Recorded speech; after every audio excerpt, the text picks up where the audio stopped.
Welcome to Roundhouse Roulette, a Walker, Texas Ranger podcast.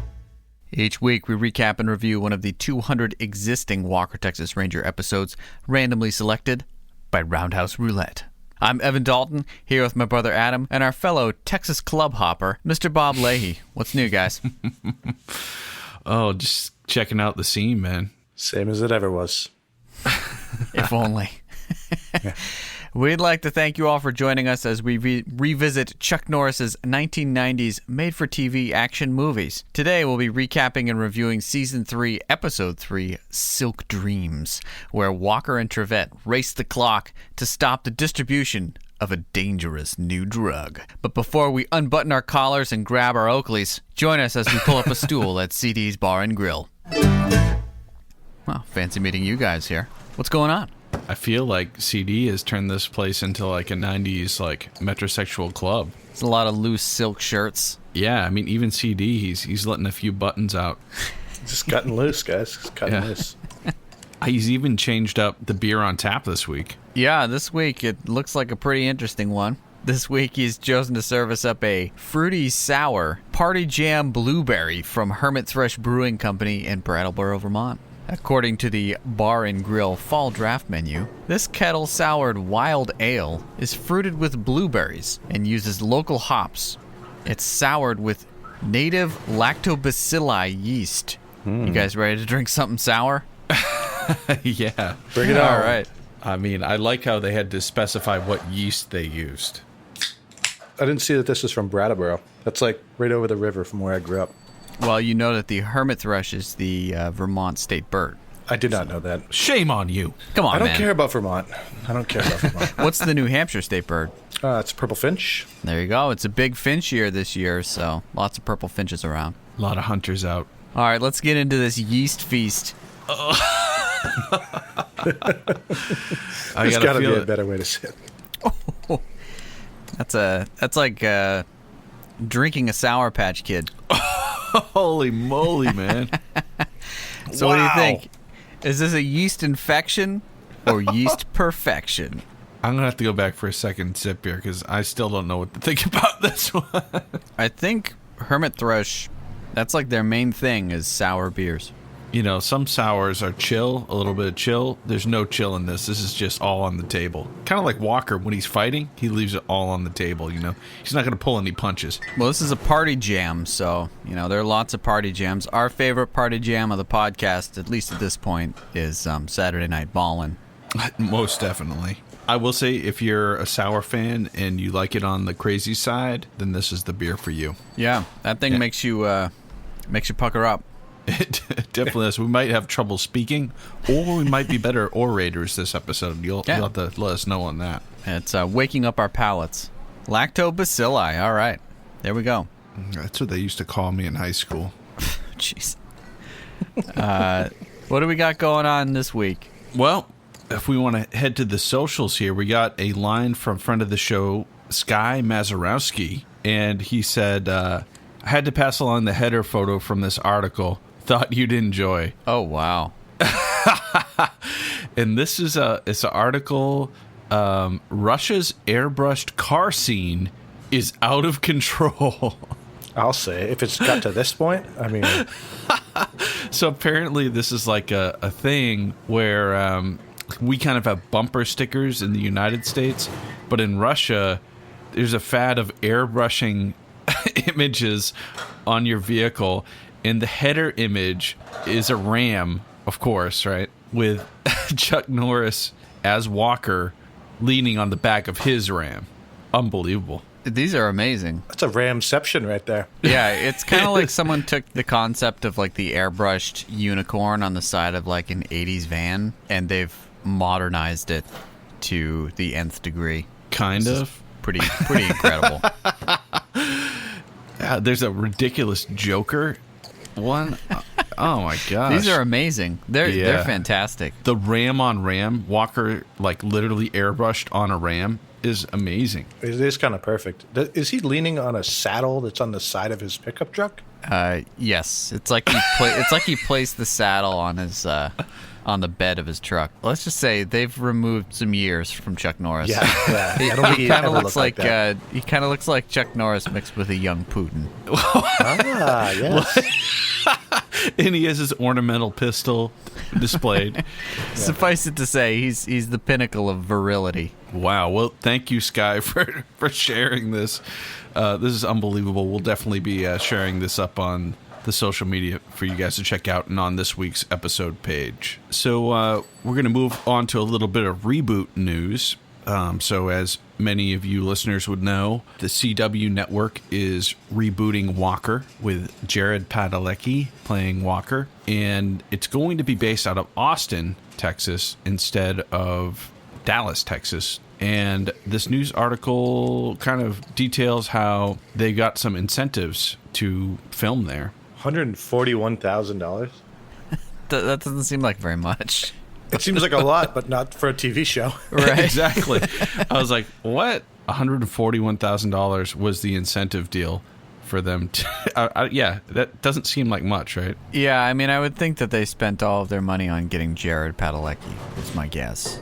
But if they're going to be laying into it more as a drama and not necessarily as an action show, Yeah. I mean, it would be pretty low budget. So $141,000 might be helpful. The production company pledged that the TV series will bring to the area more than $17 million in wages alone. It's a pretty good ROI there. Yeah, so that was a great segment. But also moving on from that, just before we started casting here, the CW Walker page released a teaser for the new Walker. Are you guys ready to watch this with fresh eyes? Oh, wow. Well, just tonight? Yes. Okay. Here it is. It's definitely got the nice vibe, for sure. Yeah, I mean, I think the music in the trailer sounds like Chris Isaac's Wicked Game. And it kind of has that Western tone with some verb. I mean, the music, I think they nailed it. And I like the badge. Badge was a nice touch. I don't get the poker chip. You know what that is? That's a nod to the Roundhouse Roulette logo. I think so. Some of the original concepts. Yeah. And also, he says he had to choose duty over family. So we're going to see, maybe he's going to go back to family. But as you can see in my comment here, I hope someone commented. Oh, did they delete it? Anyway, I wrote, he said duty. He. Did you do that under our account? Of course. Oh, jeez. We're never going to get them on. I don't know. Well, anyway, I thought that would be interesting. What do you guys think about that trailer? Bob? Meh. I guess it's cool, but it doesn't really show any clips to the show, so. Before it gets Texas Rangers, it's like a ring, so you think it's like the Lord of the Rings. And then it's a poker chip, so you think you're dealing with like James Bond or something. And then it turns into a Texas Ranger badge. Yeah. And then it sticks into the wall like a ninja star or something. It's very weird. It's pretty badass, actually. I mean, I hope he uses it like a ninja star, but I don't think that's going to happen. It sharpens the edges. Yeah, it's possible. But hey, that was, the music, good. It sets a vibe. Interesting to watch. Well, moving back onto the socials, last week I was at our gig. We play like a brunch gig. In the parking lot was a Dodge Ram, a gray Dodge Ram. As I was walking back to my car, and I'm like, oh, I gotta snap some pics of this gray Dodge Ram. So I put it up on social media, and I said, be honest, how many of you bought a gray Dodge Ram because of Walker? And I put it up on all our social medias. I said, it doesn't count unless you put pics. But our friend from the Talented Slackers, Mondo, reached out to us on Twitter and said, I want one because of Walker. To which I replied, it's essentially the Texas Batmobile.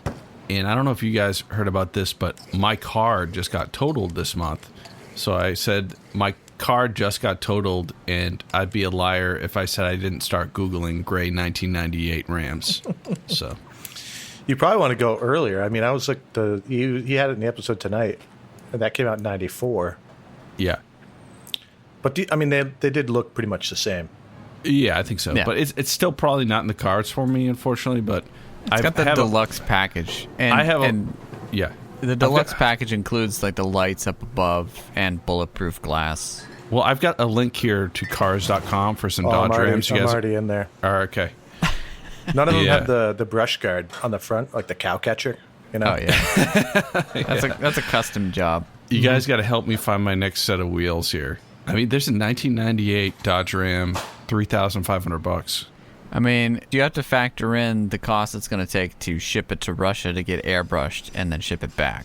Right. That's very true. Fair. That's fair. We should get Adam into airbrushing. You know, maybe he's into that. Dude, you're pretty close to the Gulf Coast. Some of those shops down there near like Panama City in Florida, they're pretty good at airbrushing on like t-shirts. Mm-hmm. I think they'd love to have a larger canvas. See what they could do. Hey, here's a Dodge Ram. It's a 1998. But you know, if anyone's looking to get rid of a gray Dodge Ram out there, please hit us up, and I'm definitely interested.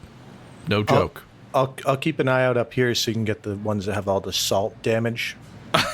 There probably isn't a 90s Dodge Ram that exists in New England. No way. They've all rotted out by now. Sweet. Well, I had remembered I posted this up and no one really sent us any pictures of their Dodge Rams. And I checked today and I was mistaken. So this is on Facebook. On the Legend of Chuck Norris fan group, we got some serious action here. So one guy said, dodging the question, excellent pun. Definitely a shout out to Ben Pinkham because his Dodge looks like Walker's, does it not? Except for the color. It's maybe it's got the roll bar like in the bed. Yeah. And it's got some lights on there, but I'm pretty sure Walker has like some bigger lights that might be. He's had different models over the years, so I'm sure he's had everything. But that's pretty legit. I mean, it's close. It's a gray Dodge Ram with the rack in the back and the lights. This Ben Pinkham guy knows. He says those are accessories are really hard to find because they were I assume he means a factory option. Oh, I bet they were. Yeah, it's sort of a detail. I actually remember this. I think they had a Texas Ranger trim package, and one of the guys is mentioning it. This is another one of his Ben's trucks. He has another one he's working on. Yep. This guy rules, man. Yeah, he does. This guy rules. Oh, is he fishing too? He's from New Hampshire, dude. He's Those in are New New Hampshire Hampshire. plates. He's doing a little fishing. Love it. Oh, yeah. Look, he's even got the trailer made out of another Dodge. Oh, dude, that rules. Yeah. Oh, my God. I love it. So Alan Brandon is actually showing what is considered to be perhaps the official version, which is the 2001 Dodge Ram 1550 Quad Cab Texas Ranger Edition. So they had like an actual edition of the Dodge Ram inspired by Walker. Yeah, you can see on the moly. side it's got Texas Ranger Edition on the side. Oh, yeah, that is awesome. Man, well, shout out to those guys for really repping. Sharon Simpson says, I would love to have one, but I'm in the UK. You can get trucks imported. Yeah, I mean, maybe import it to Russia first and then import it to the UK. Yeah, for sure. About $2,000 for the truck, $5,000 for the airbrush, and $10,000 for transferring it over there. So totally worth it. Thank you guys for showing us your trucks, and it's definitely inspiring me on my vehicle search. And again, just looking for some badass wheels if anyone sees them out there. So You can fit a lot of musical gear in the back of a Ram, man. it's great in the rain. You get a cap. No, If you drive fast enough, it's not a problem. I'm pretty sure Walker can drive between the raindrops. He's got that super ability. Oh, So that's probably true. All right, well, that's enough news. Let's get to the designer drugs. If you're watching along at home and don't want any spoilers, hit pause and watch Season 3, Episode 3, Silk Dreams, and come on back to us. Welcome back. Let's dig in, boys. This episode originally aired on October 8th, 1994, and begins in a trippy dance club / meth lab. it was kind of like Freddy Krueger / Twin Peaks walking into the Black Lodge. The weirdest, unsettling thing. And Walker is like walking towards the camera through this endless hallway, and he's walking towards the camera and the background's kind of shifting behind him, and it's like a bunch of mirrors. He's just kind of like walking towards us, and then what happens? We see images of Walker walking towards the camera, interspersed with images of a gloved hand holding a gun, like it's pointed at Walker, considering pulling the trigger. And Walker doesn't see the gun to our knowledge. So we're like, oh no, where's the gun? Is it behind him? Is it in front of him? And Walker just keeps walking in this kind of trippy, again, Twin Peaksian daze. And the music is pretty Twin Peaks too. A lot of MIDI instruments and electric piano, which is a Twin Peaks hallmark. It's a Walker season 3 hallmark as well, but to be fair. And then we see the hand on the gun. You're like, okay, are they going to pull the trigger? And then they go back to Walker, and he walks for another 5 minutes. And then they go back to the gun again, and they're like, are you going to pull the trigger? And I want to say it goes back to him walking again. and then it goes back to the gun.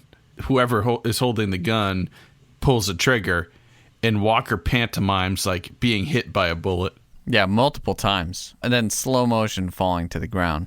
And we're like, what? Walker got shot? Give me a break. It's at that point that you realize this isn't real. If you couldn't tell from the weird music and strange camera work. Right. It was a dream. At this point, we see the scene that's actually featured in the beginning credits for a couple seasons after this point of Cherie J. Wilson, or Alex Cahill, sitting straight up like she just woke up from a bad dream. It's important to point out how bad Chuck Norris is at acting out getting shot. We give the extras a really hard time about like how over the top they are, but it's like watching an improv class and people trying to like pretend that they just got shot. You can tell that it hardly ever happens in the show because he's really bad at it. Yeah, I mean, Walker doesn't get shot. Right. He gets grazed. After she wakes up, like, this is the quickest to credits I think I've ever seen. And it's like the old school theme with the really dramatic, once again, like fake. Yeah.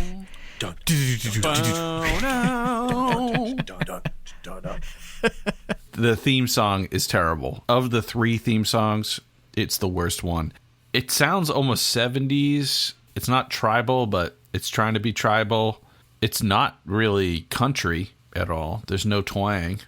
It's very strange. Do you think this guy did the theme for the new Walker? No, Chris Isaac did that. Oh, okay. All right. Yeah. All right. So we come back from the interesting theme, and Alex is in the courthouse playing hardball with a representative from the local police department, saying that she really wants the Texas Rangers to take up some sort of case. So they're walking towards the Texas Rangers office. Meanwhile, Walker and Trivette are having an interesting exchange with regards to Trivette's sports betting habit. Yeah, Walker was going to like arrest Trivette for like betting on sports. Jokingly, of course, but you know. I mean, he said he would even cut him in. Alex walks in with this guy who's Lieutenant Hardesty from the local police department. He's played by an actor who plays 5 different characters on 5 different Walker episodes. This is his first role, so we'll see him again.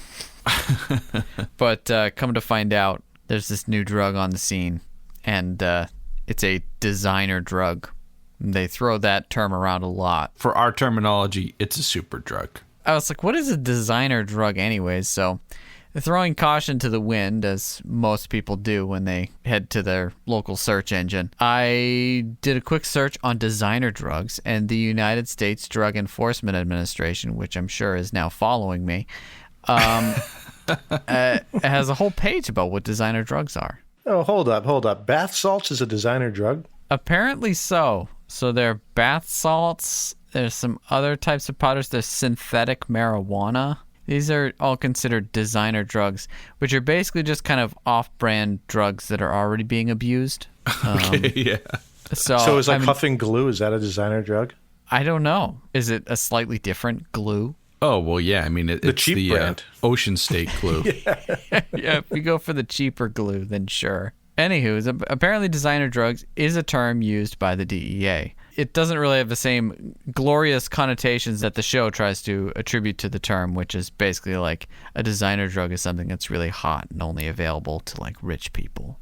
So there's this drug that's killing people, and they know that the drug is killing people, but they don't have any samples of the drugs. They don't know what it is, and they don't know who's dealing it or anything. The only piece of information they can share with Walker and Trivette is a hospital number and some guy named Paul Milburn, who's in the hospital from some sort of overdose from silk.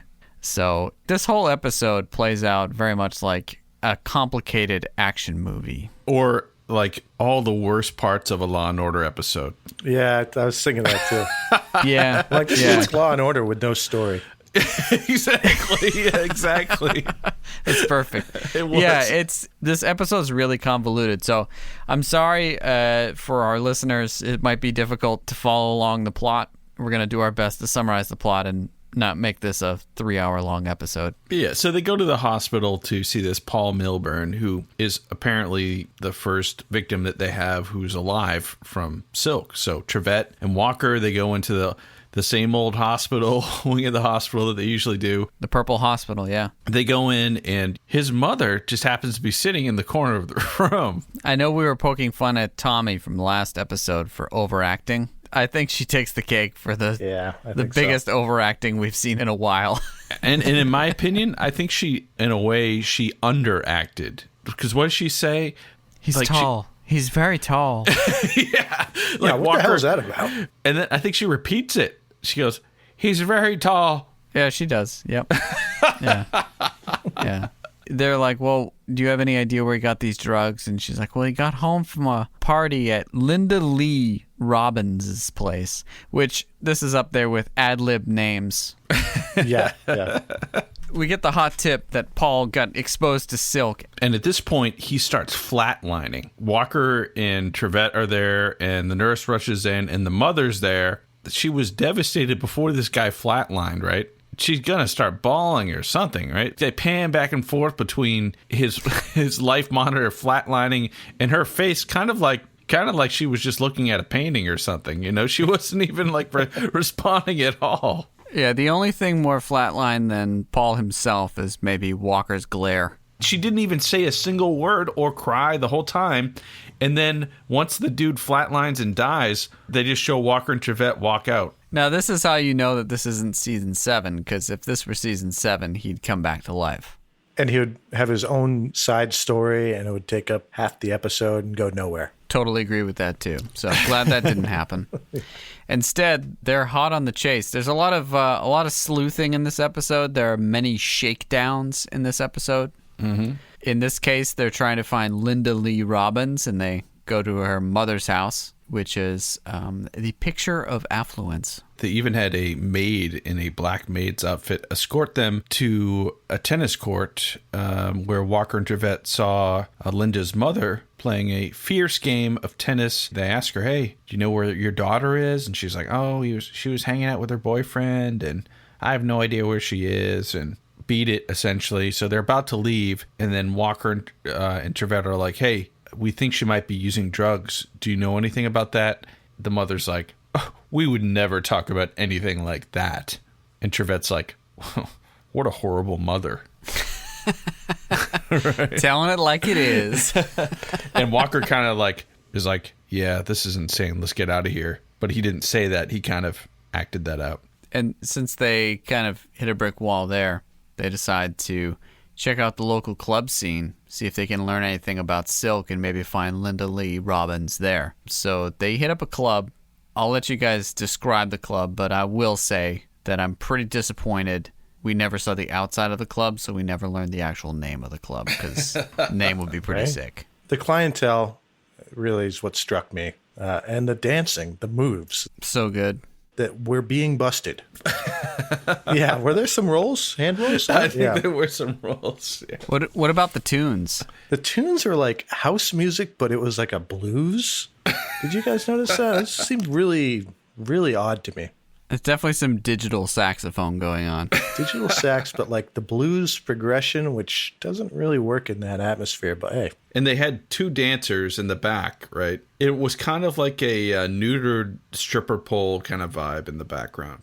Walker can't handle the noise. Remember, Walker has super hearing, so it's pretty tough. Right. Yeah, it's got to be tough in that environment. It's extremely sensitive to these things. Yeah, so he tells Trivette, he's like, hey, I got to get out of here. I'm going to follow another lead. You stick around here and see if you can't find Linda and her boyfriend and ask him about the silk. You know, I was pretty impressed. When you first see Trivette, you see him first going around and asking people. He's got the disguise on. He's got at least the top 2, if not top 3 buttons of his shirt undone. Silk shirt. Right. Sure. No cowboy hat or anything. But Walker, he sticks out like a sore thumb. I mean, I think the description of this episode was misleading because Walker's not doing any infiltration of the club scene dressed like that. Which is what you called last week. You were like, there's no way Walker's going to be clubbing. It's going to be all Trivette. For sure. So Trivette's like, well, don't wait up for me in the morning or something like that. Like, he's going to be out all night. Yeah, he's like, these places never close. Wrecking the dance floor. You know it. Meanwhile, Walker is doing his best Batman. So we pan to this house in like suburbia. This garage door goes up and a sports car pulls into this 2-car garage. This guy gets out, and who's waiting in his garage but Walker? Just randomly broke into this guy's house. And he accosts this guy, Frank, who apparently is one of Walker's informants, who's, you know, on and off drugs and trying to get off him and whatnot. And Walker's like, hey, there's this new drug, silk. Unless you want me to bust you because I know you're using it again, you got to let me know everything you know about this silk. And he's like, okay, man, but this is the last thing I'm going to do for you. And Walker's all like, okay, well, let me know soon. I need to know immediately. And then Walker goes to like walk off. And I kind of imagine Walker asking him to open the garage door back up. How else is it going to get out? He turns back, but could you don't mind if you... Oh, thanks. So Walker set that ball in motion. Meanwhile, Trivette, back at the clubs, found Linda Lee. Persistence pays off. She is dancing like crazy with this huge jack dude and some really disgusting Oakley sunglasses. Oof. Yeah. And the guy's all like, we don't need to talk to you, Ranger. And Trivette talks him down big time. This guy's like twice the size of Trivette. He's like, you may not respect me, but you better respect this here badge. And he holds up his badge. Boom. Love it. So, of course, Linda Lee says she doesn't know anything, which none of us really believe. But dead end nonetheless. Likewise with her boyfriend, who's kind of like, we don't do recreational drugs, Ranger. We just enjoy this really crappy music completely sober. Right. By the way, I dress like this normally. So Trivette gives Linda his card and says, well, if you do ever come across that silk, let me know. So she has his business card. Can I just say I'm really disappointed? Like, if this were a designer drug, it would not be spelled SILK. It would be with a Y. So, like, I feel like that's a real squandered opportunity. That's a fair criticism. Yeah, I agree. We should probably ask the Silk Man about it, maybe. Maybe. They got to find the Silk Man. But the episode is called Silk Dreams. And speaking of dreams, someone is grappling with their dreams. And that would be Alex Cahill. And this is where we see CD and Alex doing a little bit of soul searching. And she's trying to interpret her dreams. And she's gone to, I guess, the wisest person she knows. He's the village elder, yeah. Yeah, ex-ranger and now bartender at CD's Bar and Grill, CD Parker. You notice he had his badge on in this scene? He had a badge, and I was like, wait, was CD still a ranger? Like in the early seasons? He was like a desk jockey I don't getting think ready so. to retire, but no. Yeah, he's We'll retired. have to look that He's up. full-time if at the you can- restaurant. Well, and CD is really trying to get to the bottom of things. He's trying to point out to Alex that she has deep feelings for Walker, but she's not seeing him. And this brings us to a roundhouse reenactment. And setting it up, Alex is talking to CD, kind of lamenting the dream she's been having of Walker being shot over and over again. And she just doesn't get it. So Evan is going to play Alex Cahill. To set the stage, they're walking alongside a canal. It looks like the canal that's in San Antonio. And CD has just asked why Alex has been having these dreams. And Bob will portray CD. Here we go. I don't know. Maybe it's because I'm so involved in trying to stop this drug from hitting the streets. Well, sure you are. I mean, you've got a regular caseload and everything else you're doing. I've been involved before, and this has never happened. Involved or committed? Do you know the difference? I suppose? Well, let me tell you. You take ham and eggs, the chicken who lays the egg is involved, yes, sir. But that pig, he's committed. You're so funny. And you're right. End scene. How does that even help her at all? It doesn't. So pretty much after that, CD is kind of like, well, only you know why you're having dreams about Walker all the time. It's because you want him bad. Yeah. He doesn't say that last part, but... That's one hound dog that's got an itch that can only be scratched by Walker. There's only one remedy for that dream. I think the only one they ever listened to with regards to that is Uncle Ray, who we see a little bit later. So, dead ends, although Walker has at least gotten Frank, his informant, out there looking for Silk. In the meantime, they get word from Dallas PD there's been a tip and there's going to be a drug bust, and they think that there might be some Silk in this facility. Yeah, yep. So they're bringing the Rangers in along with them. Oh, yeah. So we get to see a vintage Season 3 drug bust. Pretty on point. This is It's pretty legit, yeah. Could be the highlight of the episode, I would think, right? It's kind of a shock because we're in this warehouse, which has a bunch of tables with bags of flour hanging out and people who are making drugs dressed in all white smocks and breathing masks, and they're going to town making whatever they're doing. We don't know, but it looks like bags of cocaine. And they have the kind of plastic storage shelves you have in your garage are just all around with bags of powdered flour stacked up on them. You get kind of an establishing shot of that, and before you can even start thinking about what's happening, boom! A truck busts through the door, right? It just drives through the wall. Yeah, and you're like, oh, is this a rival gang? Oh no, it's the Texas Rangers making a bust. Right. No, it's the Texas Rangers tagging along with the Dallas Police Department. This is how the Dallas Police does things. We could have murdered people by driving through the wall and driving over them, but it's just an effective way to make an entrance. So then it was everybody scatters. This is some vintage Walker and Trivette fighting, one by one, of course. There's some legit roundhouse kicks. Lots of bad guys getting their faces shoved into piles of cocaine. Or one dude getting kicked through one of those plastic shelves that Adam mentioned. That was Walker kicked the guy through the shelf, and then it gets over to Trivette, and he fights a guy off. Then he gets pinned down by a guy. He fights him off. And then it's back to Walker, and he's fighting another guy, and he's dangerously close to another shelf. And I'm like, he's going to knock that shelf out too. But he prolongs it with a few kicks before he catapults a guy into the shelf full of bags of cocaine. And he roundhouse kicks him into it. We need to make that distinction. Yeah, it's epic. Oh, yeah. And a lot of these guys they're fighting have no business fighting anybody. Yeah. They're big overweight, just obviously have no idea what they're doing. Well, the white hazmat suit adds 20 pounds. Maybe that's true. At the same time, though, I feel like the hazmat suit guys were kind of almost posturing like they knew karate a little bit. And I'm like, no, you guys don't know karate until.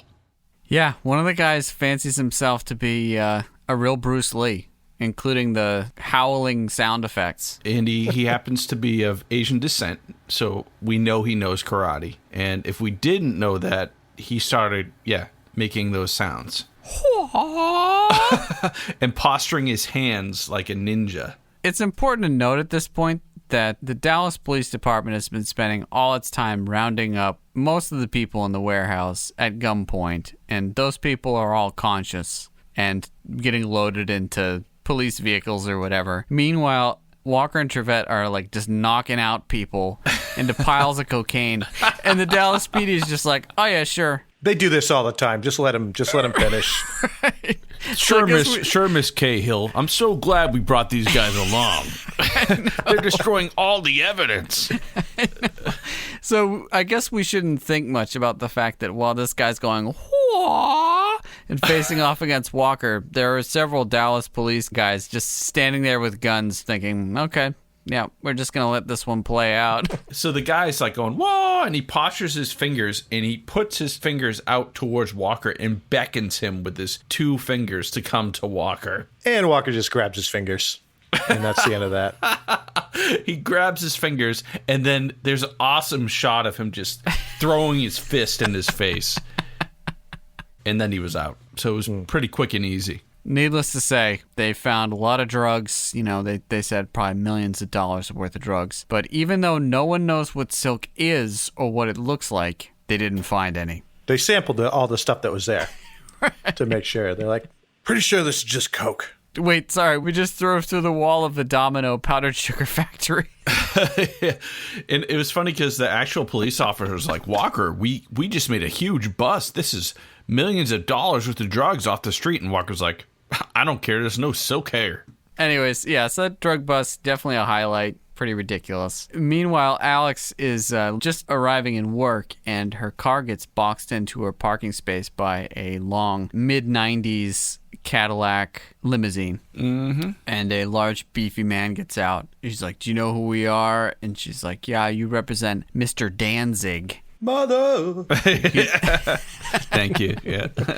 He'd like to speak with you now. So she goes and talks to this guy who we find out is a competing drug dealer. I wrote here that there's a lot of nuance in this episode. Plot-wise, there are a lot of players and a lot of parts in this episode that I don't think would necessarily, well, maybe the distinction between these early seasons is that the nuance is like in the plot. Whereas in later seasons, the useless details are summed up in the life stories of random characters that we only see for an episode. So this guy, Mr. Danzig, he has Alex brought to him on like a parking garage that overlooks the skyline of Dallas. So he's there and he's like, hey, Miss Cahill. He's like, look, I understand we both are looking to find out who's selling this silk. And we both want him off the streets. And he pretty much says, because it's hurting my business as a drug dealer, to the assistant district attorney, right?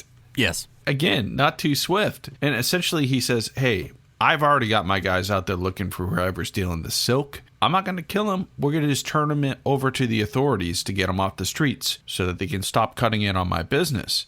All I ask for you is just take a little bit of the heat off my operation. And Alex is like, I don't know. He's like, well, you think about it. She's like, okay. And they load her back into the limousine and they drive off. Meanwhile, Walker in his office gets a call from Frank, who's got a hot tip, but he wants to meet up with Walker later that night at some stadium parking lot. He goes, it's a little hot right now. I can't meet up today. And you're like, oh, okay, I guess we're not going to hear from this guy. And he's like, but tonight, though, at this sketchy parking lot address. Works for me. Give me a few hours. So, we're like, okay, things are in motion here. Frank's coming through with a sweet tip. On his way out of the office, he runs into Alex, who's just getting dropped off by Danzig's guys. And she tells him, oh, man, I'm like at a moral crossroads. Like, I really want Silk gone. But in order to get his help, I need to take some of the heat off of Danzig. And Walker's like, I'm a beacon of morality, and you'll choose the right thing. He's like, you don't need to go into business with Danzig. That's never the way. Right. And then he walks back to his truck with the tightest jeans, and she's literally watching his butt as he goes back to the truck. Just enjoying the view, I mean, I was too. I think we all were. That needs to be noted. I mean, his wranglers were definitely wrangling me. Jeez. So, Alex goes back to her office and she calls him, and she's basically like, no deal. I'm coming for you after we get all the silk. And that's like our, yeah, you get him, Alex. You go, girl. This. Wouldn't it have been way better if she came to that conclusion herself as far as a character, if she didn't have to have Walker tell her, no, don't do business with drug lords. Instead, that moral decision came from Walker, not her. Wait. You're suggesting she come to a decision on her own? That's weird. What's the show called? All right. Show's not called Assistant District Attorney Alex Cahill. Yeah, that's true. Yeah. No, Yeah. wouldn't it be? I guess it would be Cahill, Assistant District Attorney. Right.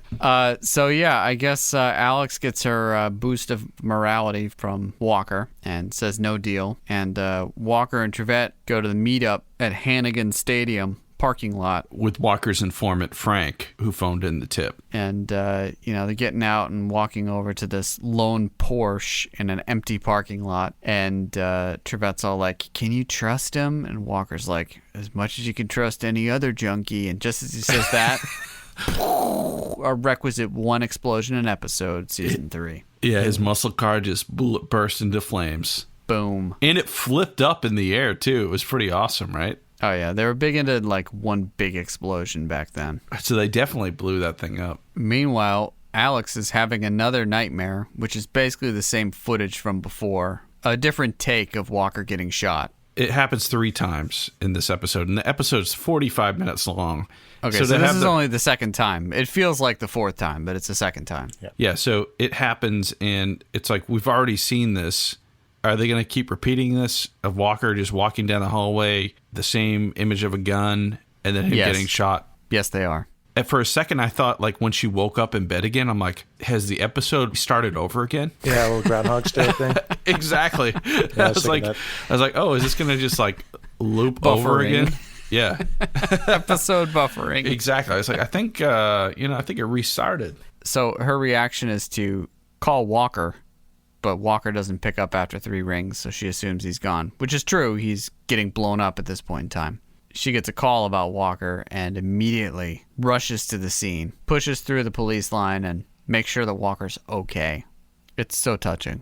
So Alex is rushing to his side, and she's all like, oh, thank God, you and Trivette are fine and no one was hurt. And Walker's all like, let me bring the mood back down here. There was someone in that car that exploded, so he's not okay. Once again, another indicator that this is season 3. By season 7 or 8, Walker's just like shooting fools and doesn't care. But in this one, like, he doesn't even kill the guy in the car. He doesn't even kill Frank. But he's so shook up by the fact that, like, Frank died because of him that he spends the next, we assume, 3 days staring at a burning fire motionlessly. And who walks in, Bob? That'd be our good friend Uncle Ray. We saw in the credits that this is not the OG Uncle Ray. Yeah, and so I was like, oh, they're going to actually have the replacement Uncle Ray in this episode. So like, oh, Walker's meditating by the fire, thinking about the guy he probably killed. And Uncle Ray walks in behind him, and he's like, Washo? And he pretty much tells Walker that you can't blame yourself for all the things that happen in life because nobody knows what's going to happen. Now, that's great, and it's a good use of Uncle Ray, and Walker learns a lesson that, you can mourn, and that's natural to mourn, but you can't blame yourself for all the bad things that happen in this world. So that was kind of like, I guess, the lesson of this episode, if there was one. And it's delivered by Uncle Ray, but the replacement actor for Uncle Ray, except you would never know it. Why, Bob? Because they never show his face. He walks into the room and it's dark, and he says something to Walker, and then you see like him from the belt down. This must have been the first one after the other guy left, and they're very we haven't quite sheepish. figured out how we're going to do this. Right. Yeah, exactly. I thought like, oh, they're not going to show him again in the rest of the episode, are they? Sure enough, no. So yeah, this kind of is the way of Walker, is a way for Walker to sort of scrub his conscience clean. But just for good measure, he decides to do a little bit of a shakedown.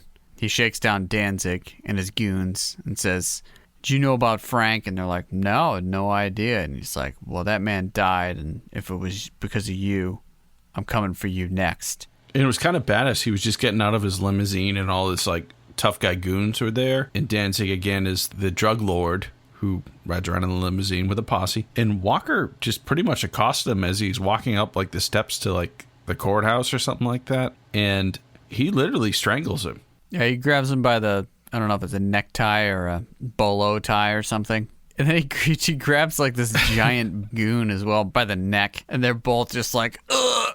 And they're both like 6 inches taller than Walker, too. Well, Walker's standing up a step on the steps. So. It was pretty cool. And that it was, just some Texas justice.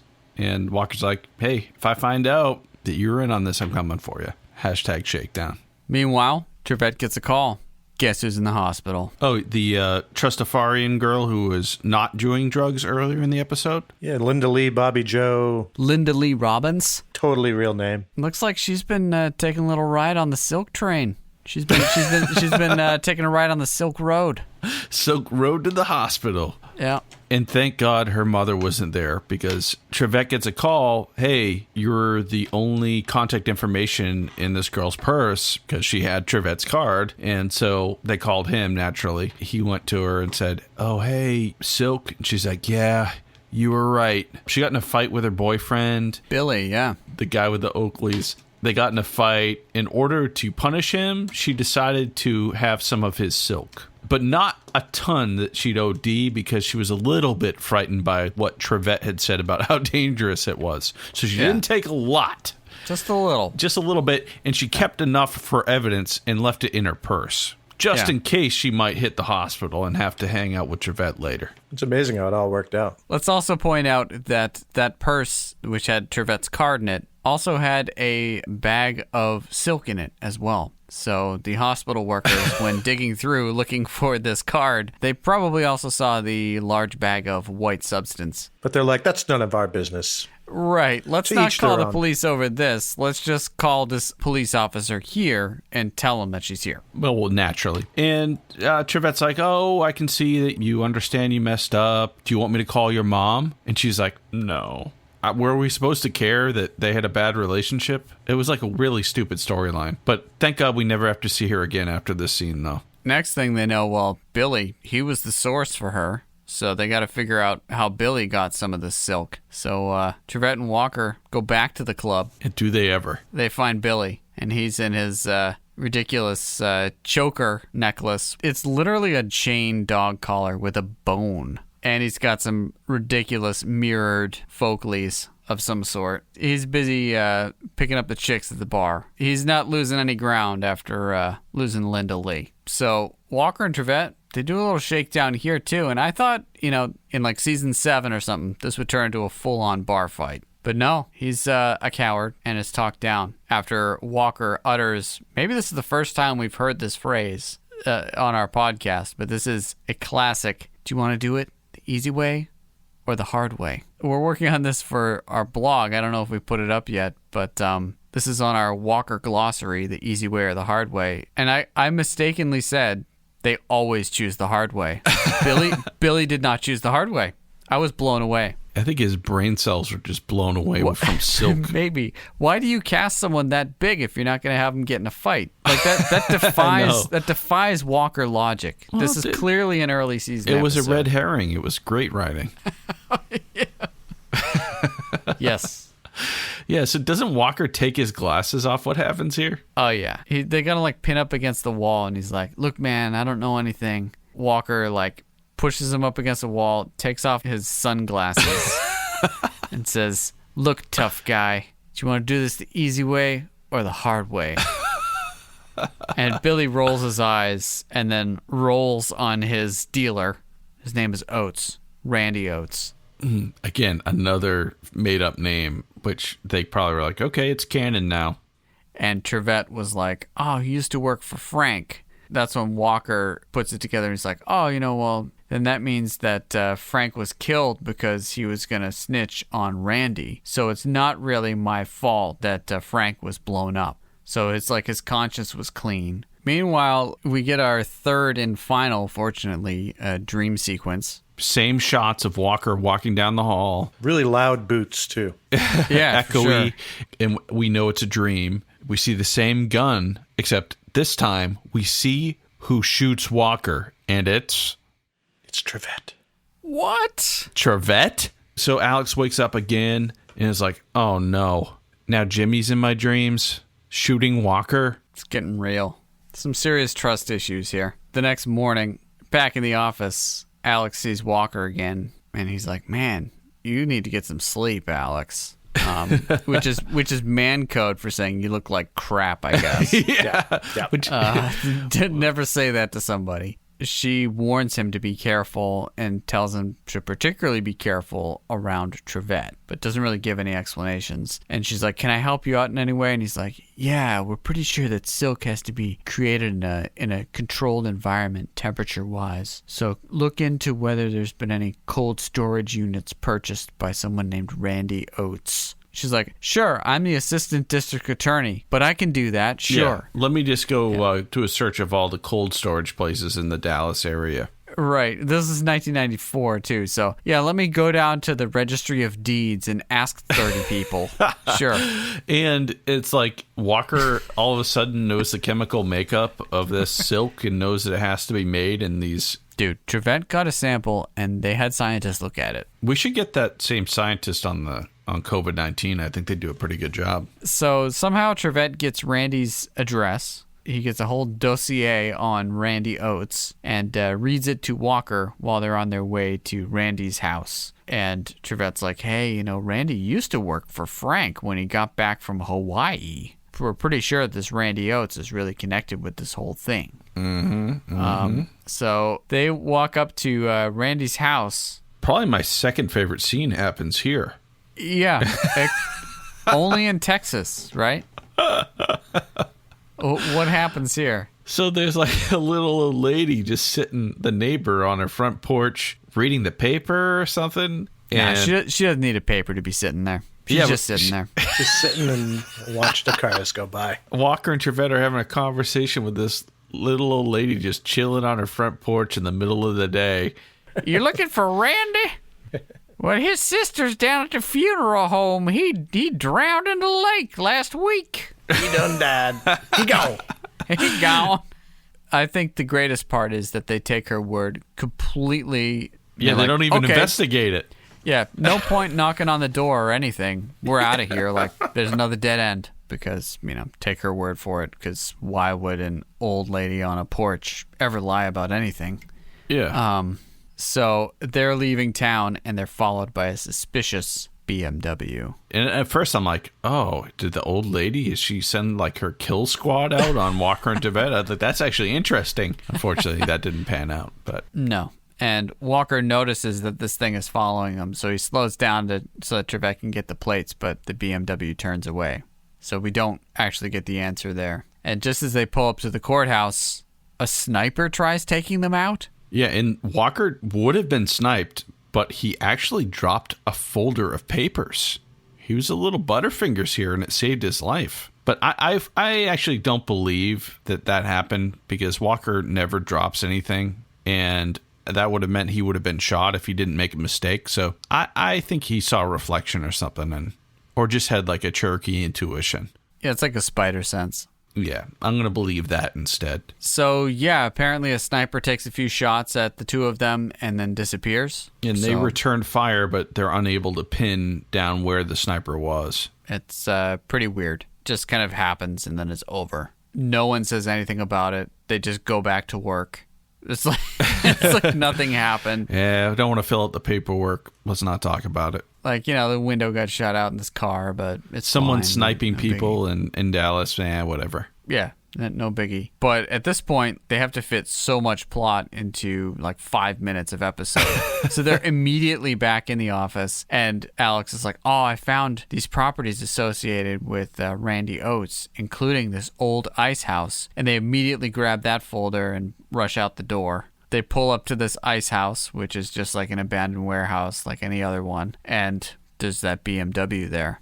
They walk into this ice house, and honestly, I'm not going to lie. I was expecting the lighting to be exactly the same as Alex's dream and everything else, because they'd recycled that footage 3 times. And if they had done it one less time, they might have been able to fill out the plot a little more logically. But it's okay, whatever. We're here. It is what it is. And like Uncle Ray says, you can mourn what the plot could have been, but you can't blame yourself. So they get into the ice house. Walker just begins to walk towards the camera. There's very little suspense, quite frankly. And we're like, oh no, is Alex's dream going to come to fruition? Because it's like, I too thought it would be recreating the exact location of the dream, but it wasn't. It was just like another industrial hallway in this ice house that he's walking down. And Trivette's on the other side. And you're like, oh, is Trivette going to shoot Walker? And just as it's about to recreate the dream, Trivette goes, Walker! And Walker knows to duck so that Trivette can shoot his gun straight at Walker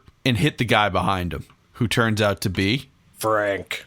Back from the dead. And we're like, whoa, he faked his own death? What? Frank is like bleeding out on the floor and explaining exactly how he did everything. Yeah. Including, he's like, yeah, man, I just got like a homeless guy and put him in a car and put my driver's license on him and then blew that up. And So that's when Walker should feel bad again. exactly. So it's like your conscience is no longer clean, Walker. That's why I made the distinction of saying that earlier, because it's like, oh, yep, no, you're responsible for a homeless guy's death now.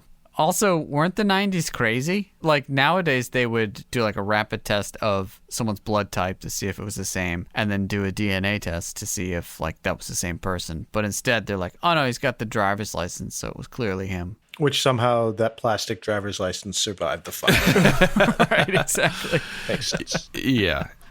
Too good. Yeah. I mean, he's pretty much saying, I was trying to put all the blame on all these other people and make you suspicious of them, but I was really the one selling this drug, Silk, and Yeah, he's like Walker, you gotta. He's doing fine. He's doing fine, explaining his whole plot. Yeah, He's as soon as he's done explaining the whole plot, he's like, take me to a hospital.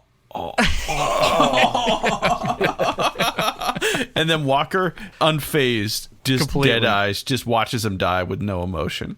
fast forward to CD's bar, where they're just hanging out, reflecting on what had just happened. This kind of the lighthearted ending that they usually tag on at the end to, you just experienced a little bit of death, and we're going to make a few lighthearted jokes to leave you in the right state of mind. Walker, again, is kind of like, you look terrible, Alex, at the end, right? Yeah, pretty much. I guess she looks real bad or something. He's like, oh, you're looking a little rough, Alex. And she's like, what do you mean? Are you saying I look ugly? And he's like, I don't know what I'm saying. What do you think I'm saying? And they're playing like reverse flirting.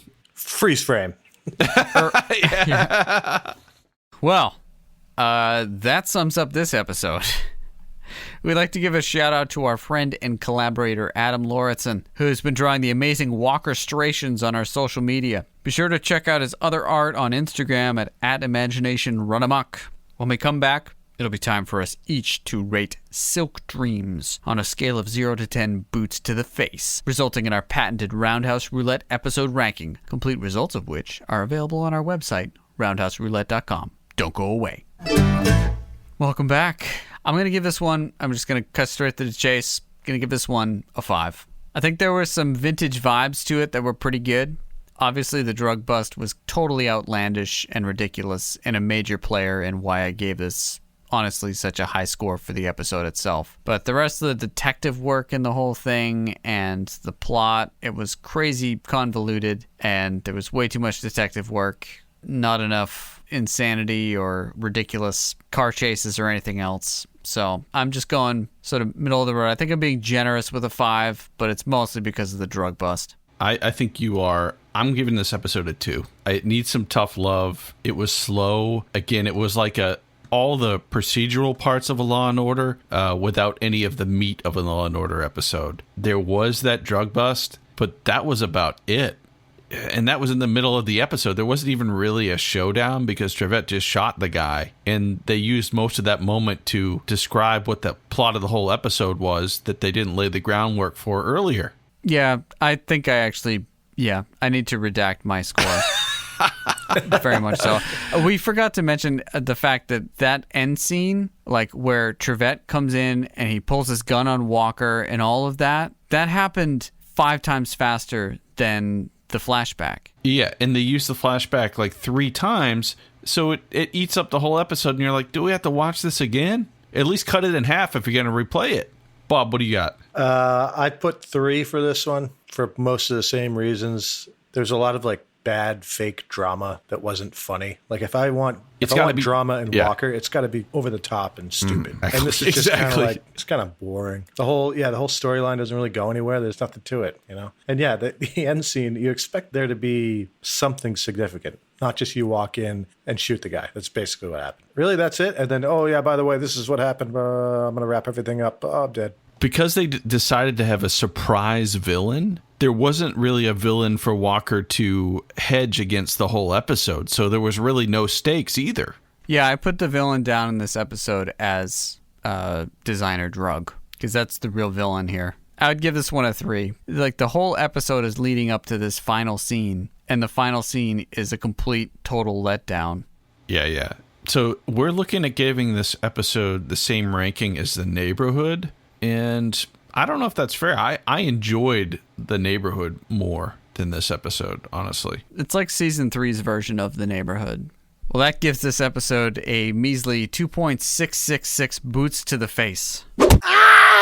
Well, I think we can all agree that this episode would have benefited from some additional footage of Trivette working the nightclub scene. But let us know what you think on social media or by emailing us at roundhouseroulette@gmail.com. When we come back, we'll spin that roulette wheel and select next week's episode. Then we're back. Bob, you ready to spin that wheel? You know it. Let's make it a juicy one. Last Hope. Ooh, lovely. Sounds good. Barbaric drug dealers invade Ranger Camp, a place for at-risk youth, and search for the camper who stole their money. What the hell? Well, we hope you'll join us next week when we share our reactions to Season 5, Episode 15, Last Hope. Share your opinions with us on Facebook and Instagram at Roundhouse Roulette and on Twitter at @RoundhousePod. Be sure to rate and review us on Apple Podcasts or wherever you get your fine podcasts. Thanks for listening, and until next week, may the eyes of the Ranger be upon you. When you're in Texas, look behind you. Oh, 'cause that's where the Ranger's gonna be.